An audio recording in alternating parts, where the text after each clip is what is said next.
Indore police PR पर चल रही मोहसिन के खिलाफ अब 7वीं एफआईआर के रूप में एक युवती ने धोखाधड़ी का केस दर्ज कराया। युवती से मोहसिन ने शूटिंग एकेडमी खोलने के नाम पर 5 लाख रुपए ले लिए थे। शूटिंग एकेडमी की आड़ में शोषण और धोखाधड़ी से जुड़े मामले मोहसिन खान पर रुकने का नाम नहीं ले रहे हैं। अन्नपूर्णा थाने में 6 एफआईआर दर्ज हो चुकी है। शुक्रवार को उसके खिलाफ धोखाधड़ी की 7वीं एफआईआर दर्ज हो चुकी है। एक एक कर उससे पीड़ित लोग सामने आ रहे हैं। महिला फरियादी अन्नपूर्णा थाने पहुंची और मोहसिन के खिलाफ रिपोर्ट दर्ज कराते हुए बताया कि वह उसके यहां वर्ष 2020-21 में संपर्क में आई थी।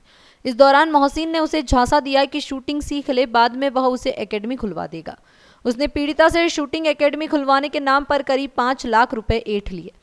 जब पीड़िता उससे अपने रुपए मांगने गई तो वो पहले तो कागजों की कमी का बहाना बनाकर टरकाता रहा और जब युवती ने उस पर रुपए वापस करने का दबाव बनाया तो उसके साथ गाली गलौज कर जान से मारने की धमकी दी और कहा कि आइंदा यहाँ नजर आई तो जिंदगी से हाथ धो बैठेगी। पीड़िता घबरा गई और फिर वह चुपचाप बैठ गई, लेकिन जब मीडिया में मोहसिन की कहानी पड़ी तो उसने उसके खिलाफ कार्रवाई करने की हिम्मत जुटाई और थाने आकर धोखाधड़ी की एफआईआर दर्ज कराई।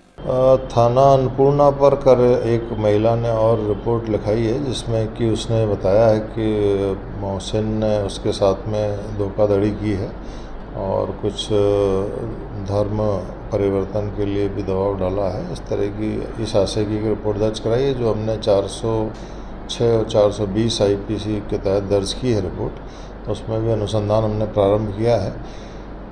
इसके पूर्व जो रिपोर्ट दर्ज है उसमें भी एक मामले में हमने फैज़ान को, जो कि अभी तक फरार था, उसको भी गिरफ्तार कर लिया है। तो कुल 3 आरोपी इसमें गिरफ्तार हो चुके हैं। इस जितनी भी ये 7 एफआईआर हैं सभी में हमारी जो स्पेशल टीम है वो लगातार अनुसंधान कर रही है और शीघ्र ही हम इसमें सारे साक्ष्य एकत्रित करने के उपरांत अग्रिम कार्रवाई करने जा रहे हैं। अभी जो सूचनाएं हमें प्राप्त हो रही हैं उन पे हम काम कर रहे हैं लगातार और अभी कुछ मामलों में इसने उधार भी लिया है लोगों से, जैसे इसने अपनी कार भी गिरवी रख के उस पर भी उधार लिया है। अन्य कई संस्थान के बारे में भी उधार की सूचना प्राप्त हुई है। तो वो सभी दस्तावेजी साक्ष्य में एकत्रित कर रहे हैं तथा जैसा कि हमने पूर्व में बताया था कि तमाम आर्थिक जो इसका इन्वेस्टिगेशन है, जो वित्तीय इसका अनुसंधान है, वो भी हम कर रहे हैं और लगातार इसके सारे बैंक खातों की जांच के अलावा जितनी भी चल अचल संपत्तियां हैं उसकी भी सब हमने डिटेल खंगाली है और उन सब का हमने केस डायरी में और प्रकरण में समावेश किया है। तंत्र क्रिया की बात सामने ऐसा फरियादी जो कि फरियादिया है जिसने की रिपोर्ट लिखाई है उसने उन चीज़ों का उल्लेख अपनी रिपोर्ट में किया है।